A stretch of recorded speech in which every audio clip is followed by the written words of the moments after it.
Hi, so the pallet schedule process starts with location IDs. I've made a mock sample project in the Trello board, and I'm going to go through the first four items of this checklist, going through the location ID part.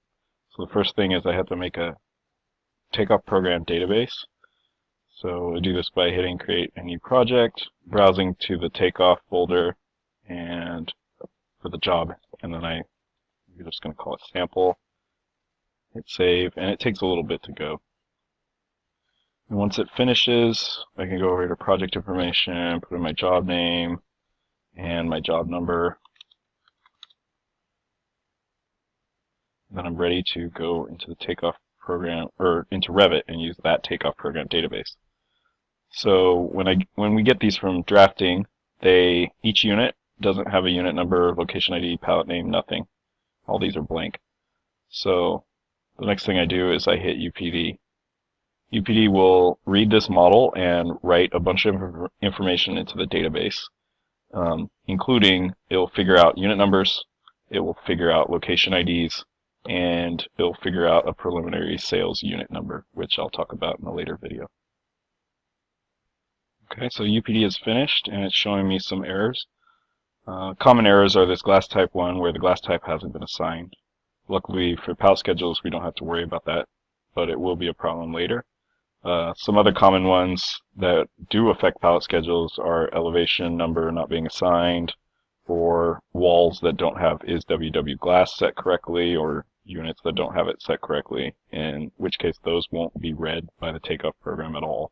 So your the number of units you have might be off. But you can see that it named all my units and added a location ID and sales unit number for all the units on this project.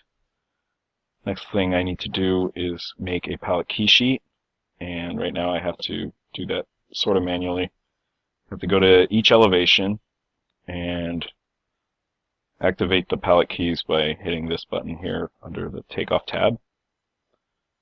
Right now there are no pallet keys, but this turns off all the detail bubbles and allows me to see the pallet keys. And to place them, first I select a unit, then I can right click and go to select panels, panels on host. That selects all the units inside of that wall. Then I can go to annotate, tag all, and then for the selected objects I can put this WW unit all info tag, and that will very quickly put a bunch of tags on every unit, and you can see the location ID and the unit numbers there. This is where the pallet information will go once I do finish the pallet schedule. I'd repeat that for every wall and every elevation on the job. Sometimes here, maybe even on the floor plan if it's a distributed punched opening job, or on the overall elevations, which is also pretty common. Once that's done, I can print all of these out by going to WW Takeoff, the pallet key sheet plot.